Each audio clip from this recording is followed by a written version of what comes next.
ಬೀಡು ಇದುವೇ ನಮ್ಮ ಕಾಂಜರ ಹಳ್ಳ.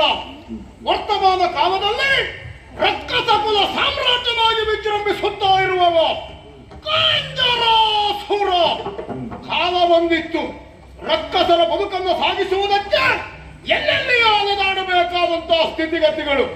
ಅದನ್ನು ಮನಗಂಡಿರುವಂತಹ ನಾನು ಸಮಗ್ರವಾಗಿರುವಂತಹ ರಕ್ಕಸರನ್ನು ಒಗ್ಗೂಡಿಸಿ ಸುರಕ್ಷಿತವಾಗಿರುವಂತಹ ಈ ತಾಣವನ್ನು ಆಯ್ಕೆ ಮಾಡಿ ಅವರ